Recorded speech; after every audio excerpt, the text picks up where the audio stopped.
Hello, everyone. Welcome to The Writing Life. I'm Stephen W. Long, and my guest today is Dave King. And in the sense of full disclosure, Dave and I are in the same writing group.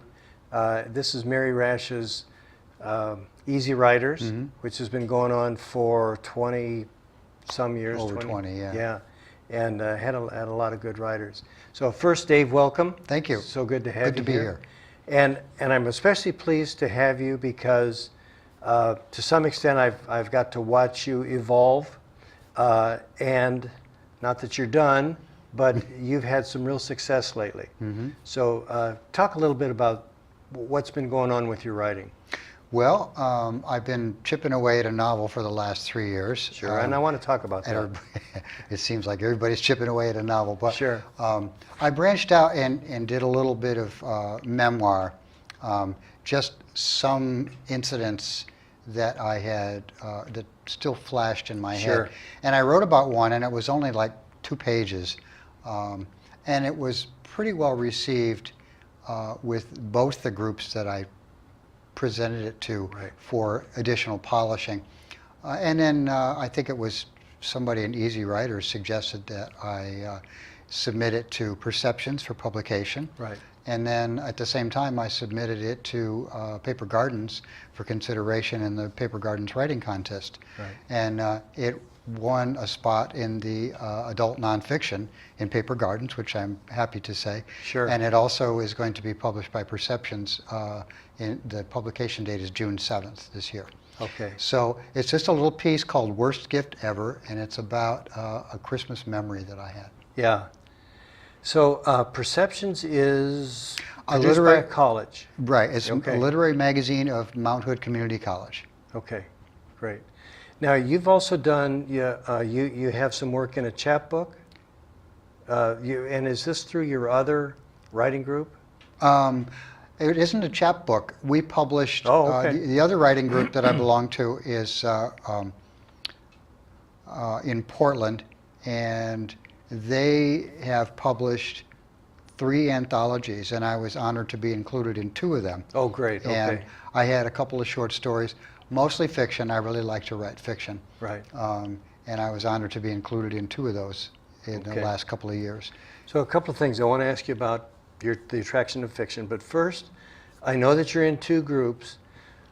Do you get something different from the 2 groups? Mm-hmm. Okay. Can you talk a little bit about that? In the Portland group, I get more of a broad 5,000-foot view of my work, and that's good for me to know because the top layer of fiction should be the easy to pick up part of the plot. The reader should be able to just skip along and know what's going on. And then as you drill down, you get more and more detail and more complex.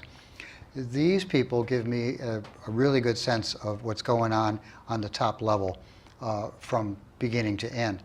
Easy Writers really drills down to a lot of the detail and a lot more of what's really going on with the writing, how I'm using the words, how my words are perceived by a reader, and whether that was my intent or not. And so that's really important. And the 2 viewpoints are really kind of nice to have. You've made such progress in your writing. Thank you. And that's been fun to watch.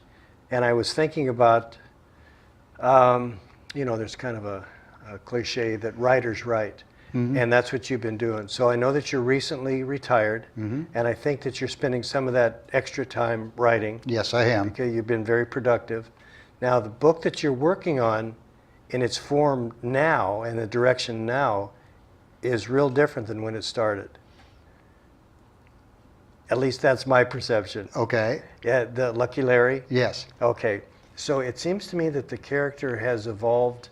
I have to say, I think he's changed ages, for one thing. Am I wrong about that? I think the character has, as you say, evolved, but I think I have a better handle on how to write him.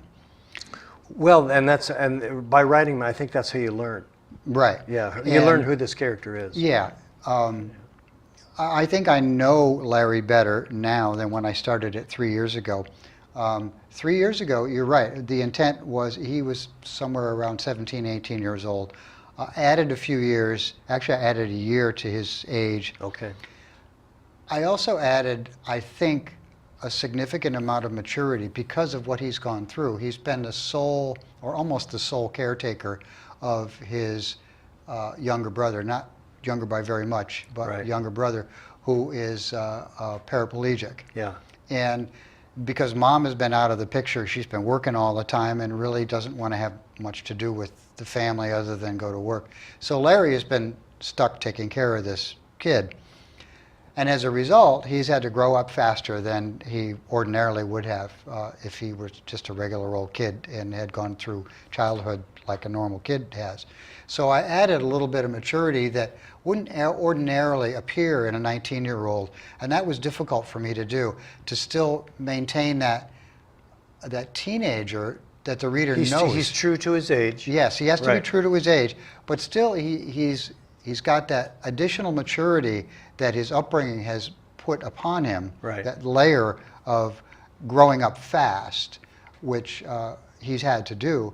That's difficult to write, and I think I have a better grasp of how to do that now than when I first started. Right. When I first started, he was kind of smarmy in a way, and he was full of all kinds of quips, and he just didn't really seem to care about much of anything.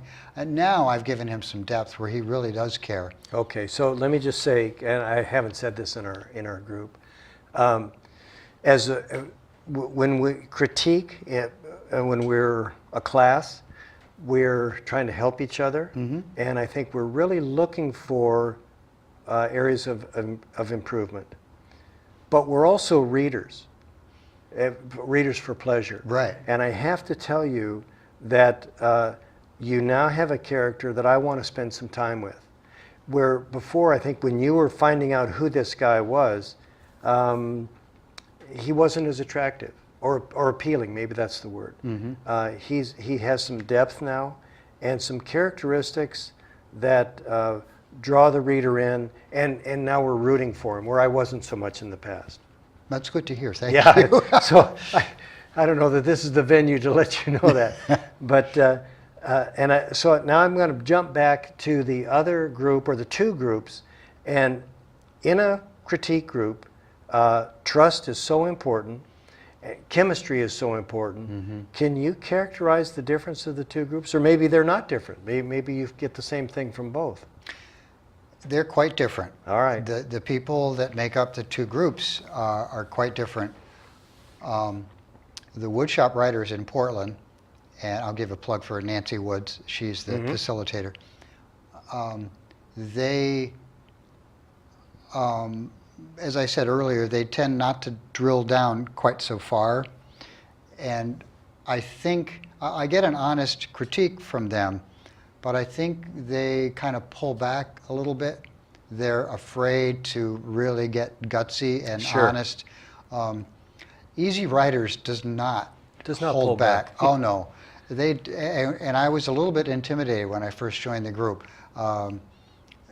But I'm so glad that you guys accepted me first, and I'm so glad I stayed with it, because that brutal honesty has made me a better writer, and I can see that myself. I mean, it takes some distance for you to be able to see how much you've improved, but I can see that myself I now. think when you start writing, you want to share it because you don't know. You don't know, is this good?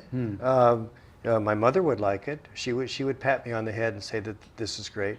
But you know that that's tainted. And so you're looking for real objective critiquing. At the same time, I think, particularly early on, when you hear those things, you can hear 10 positive comments, but it's the negative comment that stays with you. That's right. That's what you think about. Yeah. That's what you go home thinking about.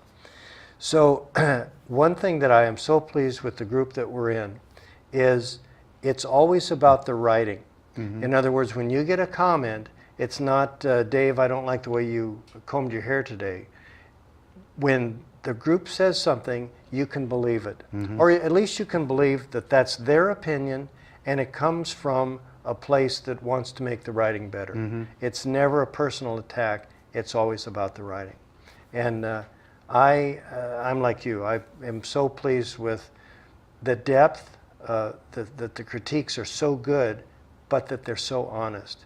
And nobody, and dare I say, Bob Zonheiser, that Bob keeps me on the right track. And me too. And all of us, and we do Yeah. with Bob too. I mean, he's such a terrific writer, as is Susan and everybody. But I think I get different things from different people, and with Bob, what I get is emotional honesty, and that's my failing sometimes, is that the character isn't emotionally honest, and you guys pulled me right back, and we get that taken care of. I get something a little different from each of the members of Oh, yeah, Easy sure. Writer too. When they'll read the same piece, and each person has a little bit of a different slant on it. Right.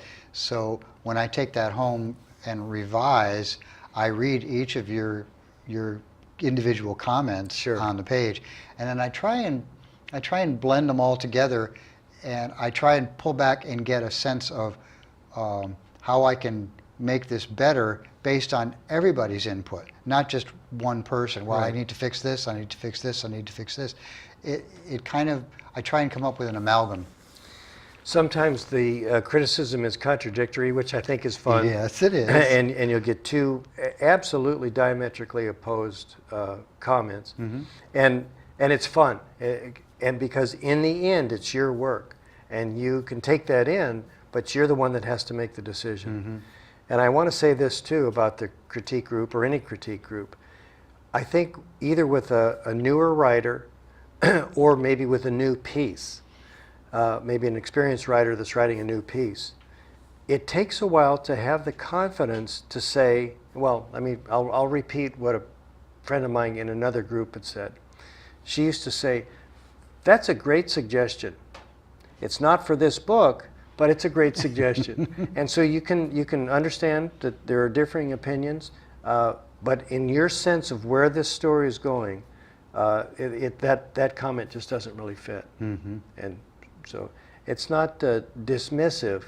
I'm not saying dismiss those comments, but take them for what they're worth. Right. And it's your work. You have to do that. And it also, the different comments help somebody, or at least from my perspective, help me grow as a writer. Sure. Because as I become more confident in what I'm doing and the words that I'm putting down and the arrangement of the words, then sometimes I go home and I say, I'm not going to take any of these suggestions. I'm going to stick to my guns. Which is appropriate. And, I found I'm doing that a little bit more and a little bit more. Sure.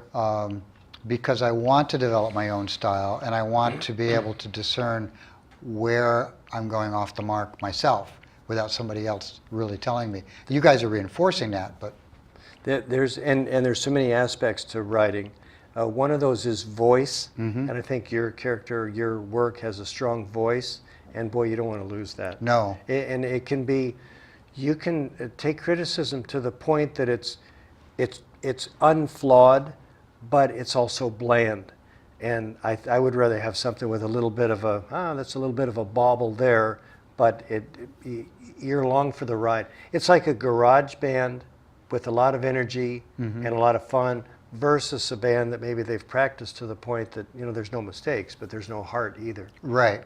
And as a writer gets more and more confident in what they're doing, they'll take more and more chances. They'll take little tiny risks. Sure. And I've learned, particularly from Bob, who takes a lot of risks. I mean, I applaud that. You bet. Sometimes it's not so successful, but sometimes when it hits the mark, it just zings. Yeah. Very frequently does. Yeah. Dave, we're going to run out of time, but I really want to ask you this: what draws you to writing? What draws you to fiction? Writing, I can't tell you what drew me to writing 40 some odd years ago. Okay. I was a poor student, but one of the things that I could do well was knock out a term paper off the top of my head without doing very much research. Okay. And I knew I could do that, and I had a way with words, and I was always good in English, and on and on and on. But I just like the idea of creating characters. I love writing dialogue. Many times I'll start a scene and I'll say, okay, who's in the scene? These two characters. And I'll just have them talk to each other back and forth.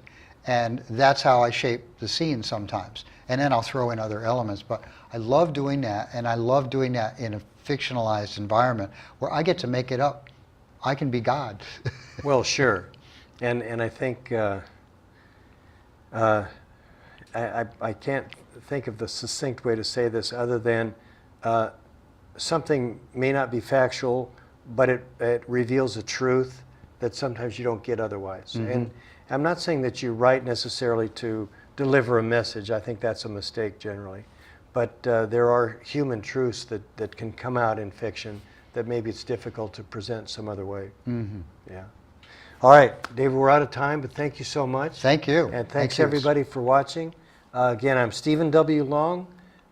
Visit me at my website, stephenwlong.com. Send me some suggestions for topics, for guests, or just to say hi. Thank you so much, and we'll see you next time on The Writing Life. Thanks.